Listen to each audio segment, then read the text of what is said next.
नमस्कार, कांचन किचन रेसिपीमध्ये आपलं सर्वांचं मनापासून स्वागत आहे. आज काय बनवायचं? आज बनवायचं आहे वांग्याची कढी. आता वांग्याची कढी म्हणजे काय असं बरेच जण वाटतं, कारण कसं आहे वांग्याची म्हणजे कसं आहे 10-15 वर्षापूर्वीची गोष्ट आहे. त्यावेळेला माझा मुलगा बिरबलाची एक गोष्ट वाचत बसला होता, म्हणजे राजाच्या बागेतील वांग्याची कढी. त्यावेळेला ती गोष्ट त्याला फार आवडली. मला म्हटला, अगं आई, ती राजाच्या बागेतील वांग्याची कढी जे बिरबलाच्या जे बायकोनं बनवलं होतं तसं तुला येते का? आता मी म्हटलं वांग्याची कढी, बरं ठीक आहे म्हटलं बनवते. आणि मी त्यावेळेला वांगी माझ्याकडे होती घरात, एकच वांग होतं. त्यावेळेला मी त्याला ती कढी बनवून घातली, त्याला फार आवडली. तेव्हापासून तो सारखी कढी भाजी असेल ना तरी करायचा. मग आता पहिला मी करून घालत होते. आता केटरिंगचा व्यवसाय चालू झाल्यामुळे जरा व्याप वाढल्यामुळे माझं थोडंसं प्रमाण ते कमी झालं. आणि त्यात आता सुनबे आलेत, मग ते सकाळी लवकर स्वयंपाक करून सर्व्हिसला वगैरे जाते. ती कॉलेजवर आहे शिकवायला. मग ती लवकर गेल्यामुळे ते घरात स्वयंपाक वगैरे तयारच असतो, त्यामुळे मला जास्त संपर्क त्याच्याशी येत नाही आहे. जास्त माझा केटरिंगचं माझं वेगळं हे आहे. पण आज तो सकाळी काय म्हटला, घरात आल्याबरोबर राजाच्या बागेतील वांग्याची कढी असं तो म्हटल्यावर माझ्या लक्षात आलं की त्याला बहुतेक वांग्याची कढी खायची. मग चला म्हटलं आज रेसिपी पण आपण टाकूया. मग आता रेसिपी वांग्याची कढी ही. आता या ठिकाणी मी ताकेल घेतलेलं आहे. हे मलईचं, माझ्याकडे मलईचं दही होतं त्याचं मी हे केलेलं आहे, त्यामुळे फेस वर आलेला आहे. आता याच्यामध्ये काय करायचं बघा, बेसन पीठ घालायचं. तुम्हाला जशी कढी घट्ट, काही जणांना असं दरदरीत घट्ट आवडते, काही जणांना पातळ आवडते, त्या हिशोबानं तुम्ही बेसन पीठ घालायचं. या ठिकाणी ज्वारीचं पीठ सुद्धा चालतं. आता काय करायचं, हे बेसन पीठ ह्याच्यामध्ये चांगलं हलवून घ्यायचं.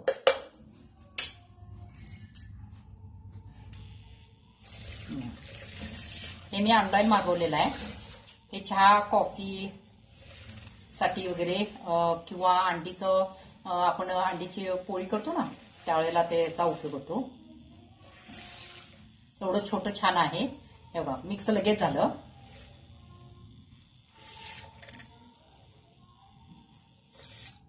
शेलवर आहे, लगेच धुवून ठेवायचं म्हणजे चांगलं राहतं. हे अशा पद्धतीचं हे मी ऑनलाईन मागवलेलं आहे. आता बघा, हे आपलं कढीचं मिश्रण तयार झालेलं आहे. याच्यामध्ये आपण बेसन पीठ घातलेलं आहे. या ठिकाणी तुम्ही बेसन पीठ नसेल तर ज्वारीचं पीठ सुद्धा वापरू शकता, फक्त गव्हाचं वापरू नका. आता आपण काय करूया, फोडणी देऊया. हे मी कढईमध्ये करणार आहे. कढई ठेवलेली आहे, म्हणजे हलवता चांगले आहेत ते. गॅस लावायचा.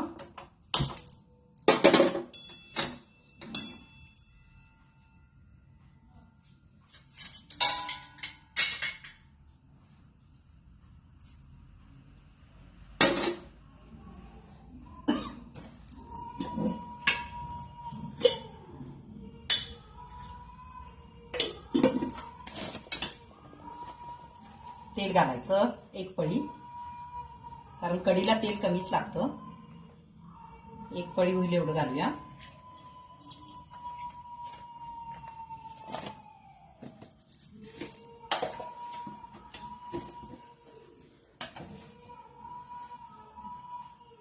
तेल चांगलं गरम झाल्यानंतर मग त्याच्यामध्ये आपण जिरं मोहरी घालायचं आहे. तोपर्यंत मी तुम्हाला सांगते, 1-2 वांगी मी असे बारीक, हे बघा असे बारीक चिरून पाण्यामध्ये घालून ठेवले, कारण ते काळ पडते ना.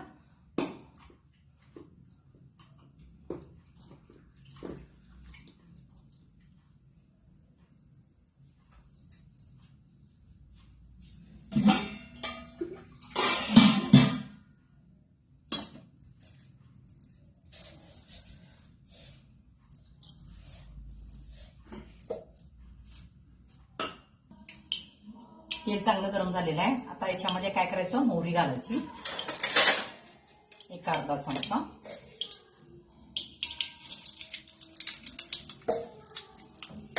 आणि जिरे एक अर्धा चमचा घालायचं.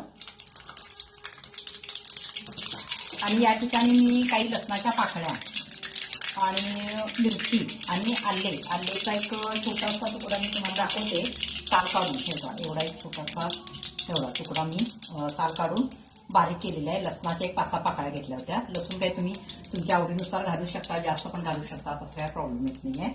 आणि मिरची तुमच्या चवीप्रमाणे 1-2 मिरच्या घेतलेल्या आहेत मी, ते याच्यामध्ये घालायच्या आणि कढीपत्ता. आता गॅस बारीक करायचा, हे मिश्रण चांगलं हलवायचं.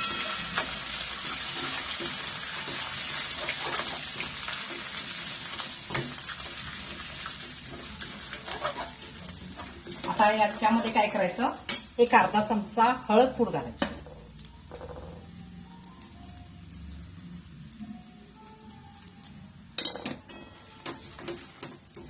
हे चांगलं भाजलेलं आहे. आता काय करायचं, याच्यामध्ये ही वांगी टाकायची. बारीक चिरून घेतलेत ना 2 वांगी, ती टाकायची.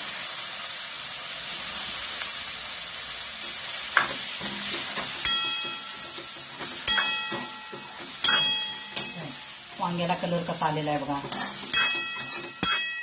आता याच्यामध्ये काय करायचं, मीठ टाकायचं. थोडं टाका, म्हणजे नंतर आणि तुम्ही चेक करून टाकू शकता. एक अर्धा चमचा टाका, कढीला मीठ लागतं ते काय. आता टाकायचं.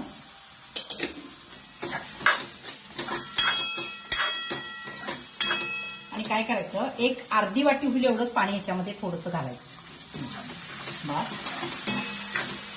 आणि गॅस बारीकच ठेवायचा आणि याच्यावर झाकून ठेवायचं, म्हणजे ही वांगी लगेच शिजली जाते. ते असं बारीक करून झाकून ठेवायचं.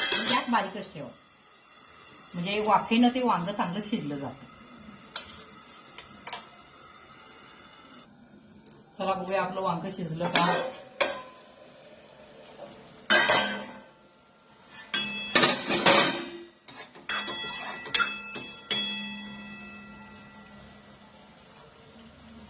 वांग पूर्ण शिजलेलं आहे.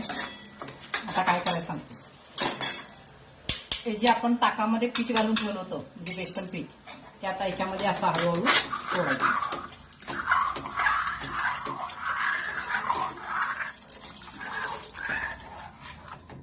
आता तुम्हाला कसं घट्ट हवं, कसं हे हवं.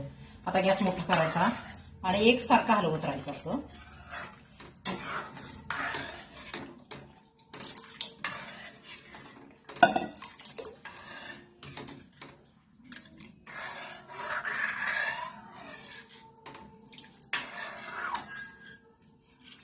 खळबळून पाणी मी घालते याच्यामध्ये.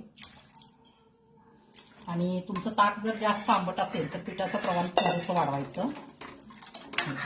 हे आता चांगली याला उकळी उकळेल. आता बरेच जण म्हणतात की कढीला उकळी आली की फुटते, नाही फुटत. हे असं तुम्ही एकसारखं जर हलवत राहिला तरी अजिबात फुटत नाही. पण त्याचं पीठ जे आपण बेसन पीठ घातलेलं आहे ते तर शिजलं पाहिजे. ते चांगलं शिजलं तरच तुम्हाला कढीची टेस्ट येईल.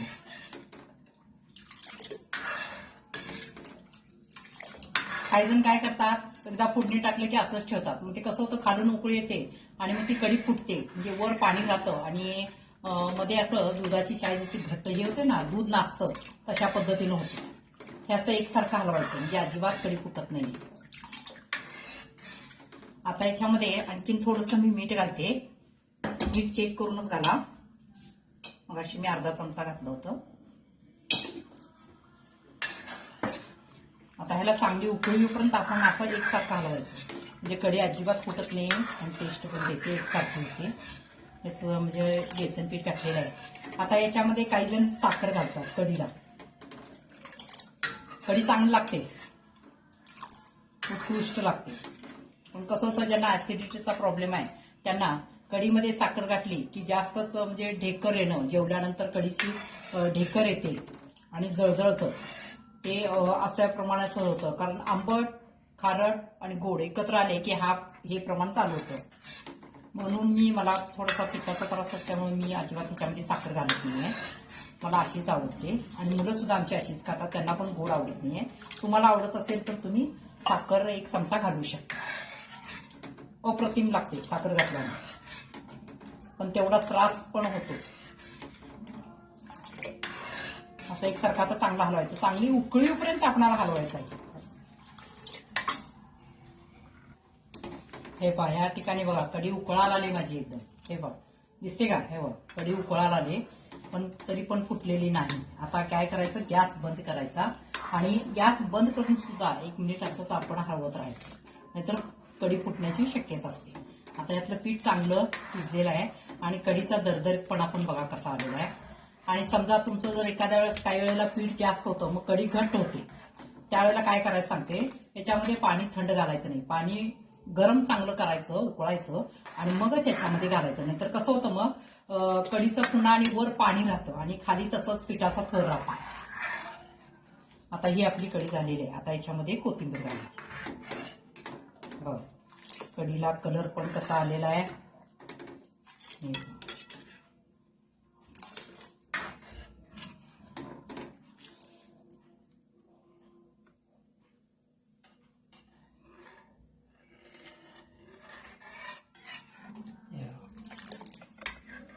आता याच्यावर लगेच झाकायचं नाही, झाकलं की पुन्हा फुटण्याची शक्यता असते वाफेनं. असंच ठेवायचं, एक थोडा 5 मिनिटं 10 मिनिटं असंच ठेवायचं आणि पुन्हा त्याच्यावर झाकताना थोडंसं झाकण उघडं ठेवायचं. ही आपली राजाच्या बागेतील वांग्याची कढी तयार झालेली आहे. फार टेस्टी लागते, करून बघा, मुलांना तुमच्या फार आवडेल. फक्त ऍसिडिटीचा ज्यांना प्रॉब्लेम आहे, ज्यांना कढी खाल्ल्यानंतर ढेकर वगैरे येते, त्यांनी याच्यामध्ये साखर एवढी घालू नका. साखर घातली की हा प्रॉब्लेम राहणार. आता ही झालेली आहे वांग्याची कढी. चला तर मग लाईक करा, सबस्क्राईब करा, शेअर करा.